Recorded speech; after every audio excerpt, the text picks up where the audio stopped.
আসসালামু আলাইকুম ওয়া রাহমাতুল্লাহি ওয়া বারাকাতুহু। আজ আমরা আলোচনা করব আমাদের প্রিয় নবী হযরত মুহাম্মদ সাল্লাল্লাহু আলাইহি ওয়াসাল্লামের শিশুবেলার ঘটনা এবং তার মুজিজা নিয়ে। 12ই রবিউল আউয়াল এই দিনে আমাদের প্রিয় নবীজি দুনিয়ার বুকে আগমন করেছিলেন, যিনি অন্ধকারে ডুবে থাকা দুনিয়াকে আলোয় ভরিয়ে তুলেছিলেন। নবীজির শৈশবের প্রতিটি ঘটনার মধ্যে লুকিয়ে আছে শিক্ষণীয় উপদেশ, আর তার মুজিজাগুলো প্রমাণ করে তিনি ছিলেন আল্লাহর সর্বশেষ রসূল। চলুন আজ আমরা সেই ঘটনাগুলো স্মরণ করি। আলোচনায় থাকছেন পীরজাদা আব্বাস সিদ্দিকী ভাইজান। আসেন আমরা নবী পাকের শিশুবেলার কথা আলোচনা করি, যে আলোচনা আমাদের জানা দরকার, কেননা আমাদের মধ্যে অনেক ধারণা রয়েছে 40 বছর পর থেকে নবীকে মানব, তার আগে অংশটা আমরা নেব না। নাউযুবিল্লাহ। এ যুবকেরা, তরুণীরা, বাপেরা, এমন করে মুজিজা নবীদের দ্বারা ঘটে থাকে। মুজিজা কাদের দ্বারা হয়? একটু বলুন। নবীদের দ্বারা। কিভাবে আমার নবী পাক আসলেন, শিশুবেলায় কি কি করেছে, কিভাবে বড় হয়েছে, সব বিষয়টা জানার পরে তবে কমপ্লিট সিরাতুন নবী হবে। শুধু নবী পাকের 40 বছরের পরটা নিলে হবে না, ছোটবেলাটা আপনাকে জানতে হবে। এ যুবকেরা, তরুণীরা, বাপেরা, আমার নবী পাকের চাচা হযরত আব্বাস রাদিয়াল্লাহু তাআলা, তিনি তিনার মুআল্লা এলাকার মানুষদিগকে এক জায়গায় জড়ো করে দিয়ে হুজুর আমার ওয়াজ করতে লেগেছেন, বয়ান করতে লেগেছেন। বয়ানের বিষয়বস্তু ছিল মিলাদুন নবী, অর্থাৎ নবী পাকের আগমন বৃত্তান্ত আলোচনা, নবী পাকের পয়দাইশ বৃত্তান্ত আলোচনা, নবী পাকের শিশুবেলার জিন্দেগির আলোচনা। আল্লাহ নবী ওই রাস্তার পাশ দিয়ে যেতেছিলেন, নবী পাককে দেখে সাহাবা হুজুররা এবং প্রতিবেশী জিনেরা ছিলেন, তিনারা সবাই উঠে আল্লাহ নবীকে দাঁড়িয়ে সালাম দিতে লাগলেন। এই জন্য আমরা নবী পাককে যখন সালাম দিই, দাঁড়িয়ে সালাম দিই। তবে কেউ যদি বসে সালাম দেয়, তার সঙ্গে ঝগড়া ইজাজত নাই। বুঝতে পারলেন? হ্যাঁ, কিন্তু আমরা দিই কেন? এই জন্য সাহাবারা দিয়েছেন। এ নওজওয়ানেরা, আল্লাহ নবী মজলিসের দিকে আগিয়ে গেলেন। নবী পাকের চাচা হযরত আব্বাস রাদিয়াল্লাহু তাআলা আগিয়ে এসে বলতে লাগলেন, ইয়া রাসূলুল্লাহ, হাবিবাল্লাহ, আমি আপনার শিশুবেলার আলোচনা আমার এলাকার মানুষকে শোনাচ্ছিলাম। আল্লাহ নবী বড় খুশি হয়ে গেলেন। নবী আমার খুশি হয়ে বলতে লাগলেন, এ বাবা সাহাবারা শুনে রেখে দাও, ওয়াজাবাত লাহু শাফাতি, আমার সাফাত তাদের জন্য ওয়াজিব হয়ে যায় যারা আমার শিশুবেলা আলোচনা করে ও মন দিয়ে শোনে।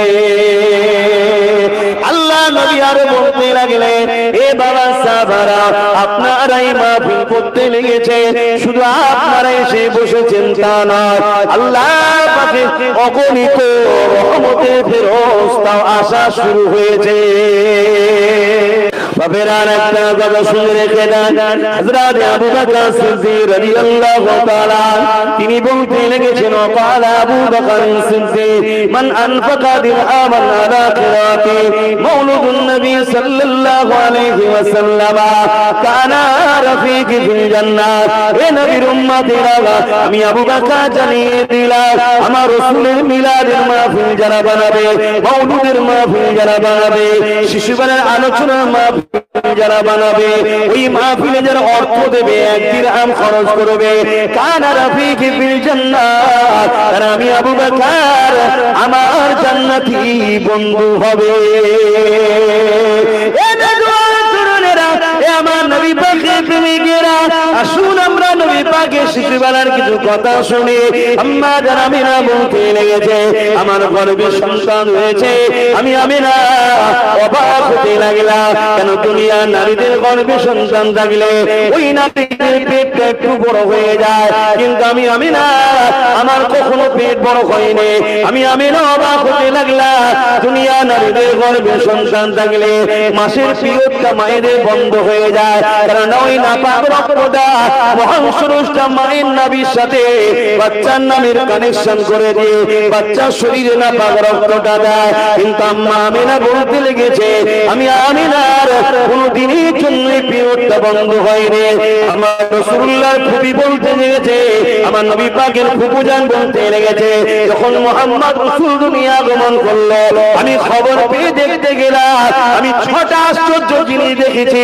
তার মধ্যে একটা আশ্চর্য জিনিস হলো প্রতিটা বাচ্চার সঙ্গে মায়ের নাভির কানেকশন থাকে, এটা ডাক্তার কেটে দিয়ে ওইটাকে গেট বেঁধে দেয়, কিন্তু আমার ভাই আমার বাচ্চা মুহাম্মদ রাসূল যখন এলো মায়ের সঙ্গে নাভির কোনো কানেকশন ছিল না, কেননা আমার নবী নূর, নূরের জন্য ওটার প্রয়োজন ছিল না। আম্মা জান আমিনা বলতে লেগেছে, এক তারিখে আমি দুপুরের সময় এমন করে আমি একটু আরামে রেস্টে ছিলাম, হঠাৎ করে আমি খবের মধ্যে দেখতে লাগলাম আমার ঘরে যেন একটা যুবক ছেলে প্রবেশ করেছে। আমি আমিনা ওই খবটা দেখে বড় ঘাবড়ে গেলাম, চোখটা আমার খুলে গেল। আমি যাকে খবে দেখছিলাম তাকে খবটা খুলে দেখলাম। আমি আমিনা ঘাবড়ানো দেখে ওই যুবক আমাকে মা বলে ডাক দিয়ে বলল, ও মা আমিনা আপনি ঘাবড়াবেন না মা, আমি দুনিয়ার কোন যুবক নয়, পুরুষ নয়, আমি হলো আল্লাহ পাকের ফেরেশতা হযরতে জিবরাইল। এ মা আমিনা খুশির খবর নিয়ে এসেছি আপনার কাছে। এই খুশির খবর হলো আপনার গর্ভে যিনি রয়েছে উনি যেন কোনোভাবে কষ্ট না পায়, কারণ আল্লাহ যিনাকে নিজের বন্ধু হাবিবুল্লাহ বলেছে।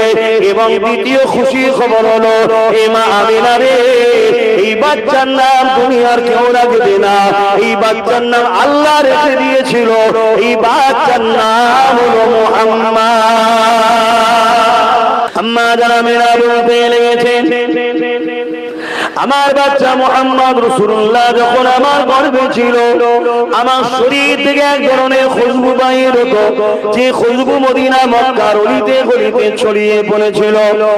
একদিন রাসূলুল্লাহ দাদা জান হযরত আব্দুল মুত্তালিব এবং রাসূলুল্লাহ দাদি জান জিজ্ঞাসা করতে লাগলো, ও মা আমিনা রে, মারে কি এমন আকর ব্যবহার করো যার খুশবুর চর্চা সবার মুখে মুখে রয়েছে। এই সময় আম্মা আমিনা নিজের মুখে থুতুকে জমিনে ফেলে বলে, দেখেন এ থেকে কোন খুশবু বাইর হচ্ছে, এই খুশবু আমিনা ব্যবহার করার নয়, আমিনা কোন খুশবু ব্যবহার করে না। আমার আব্বা আম্মা আমার গর্ভে যিনি রয়েছে তিনার শরীরে খুশবু। হাদিস পাকের মধ্যে রয়েছে আল্লাহ নবী কোন রাস্তা দিয়ে যদি যেতে, ওই রাস্তা দিয়ে যদি মানুষ যেত সবাই বুঝতে পেরে যেত এই রাস্তা দিয়ে মুহাম্মদ রাসূলুল্লাহ গেছে। আর একটা বিষয় অন্য দিকে যাচ্ছে, এটা মিলাদের বিষয় নয়, কিন্তু তাও যাচ্ছে। এমন করে আবু জেহেলের ছেলে ইকরামা আমার নবীকে একবার মহব্বতে জড়িয়ে ধরেছিল। ইকরামা কিন্তু তখন কলেমা পড়েনি, আবু জেহেলেরই দলে ছিল। এই জড়িয়ে ধরে ফেলার জন্য আবু জেহেল তাকে শাস্তি হিসাবে মৃত্যুদণ্ড দিয়েছিল, জঙ্গলে গিয়ে বেঁধে দিয়েছিল, জীব জন্তু পশু পাখি যাতে খোরাক বানিয়ে নেয়। কিন্তু ইকরামা দেখতে লেগেছে জঙ্গলের হিংস্র পশুগুলো এসে তাকে গোল করে ঘিরে রেখেছে, কেউ কিন্তু খাবার জন্য আগে আসছে না। ইকরামা তার ভাবেই বলতে লেগেছে, কেন তোমরা আমাকে খাচ্ছ না? আমার অপরাধ হলো আমার ভাই মুহাম্মদ রাসূলকে আমি দেখে জড়িয়ে ধরে ফেলেছিলাম, আমি তার উপরে কিন্তু ঈমান আনিনি। আমার বাপ এই রাগেতে আমাকে মৃত্যুদণ্ড শাস্তি দিয়েছে, তোমাদের খোরাক বানিয়ে দিয়েছে, তোমরা আমাকে খেয়ে নাও। আল্লাহ পাকের ক্ষমতা আছে, যার ক্ষমতার কোনো তুলনা হয় না। আল্লাহু সাইয়্যুন কাদির। ওই পশুদের মধ্যে দেখে এক হিংস্র পশুর জবান খুলে গেল, মানুষের নাই ভাষা বলতে লাগলো, ইকরামারে অবশ্যই তোমায় খেয়ে নিতা, কিন্তু তোমাকে আমরা খেতে পারবো না, কেননা তোমার শরীর থেকে আখেরি নবীর খুশবু পাওয়া যেতেছে। আরো জোরে বলুন সুবহান।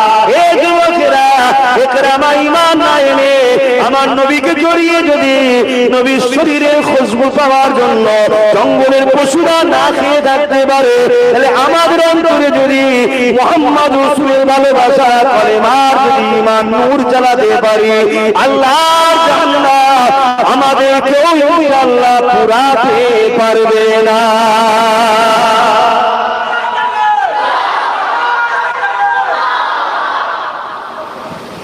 আমার ভাইরা ভাববেন যে নামাজ না পড়লে হবে। আমি কি বললাম নামাজ পড়বেন না? তাই বললাম আমি? যারা প্রকৃত নবীর প্রেমিক হয় তারা কি নামাজ ছাড়তে পারে? হ্যাঁ? আমার নবী কখনো নামাজ ছেড়েছে? প্রেমিক কাকে বলে? প্রেমিক তো সে নকল করবে, তাই না? নকল করবে। কেউ 10 নম্বর জার্সি করে কেন ভাই? প্রিয় দর্শক, আমাদের নবীজি সাল্লাল্লাহু আলাইহি ওয়াসাল্লাম ছিলেন রাহমাতাল লিল আলামিন। তার শিশুবেলার শিক্ষা, তার মুজিজা আমাদের জন্য ইমানের শক্তি, আলোর দিশা।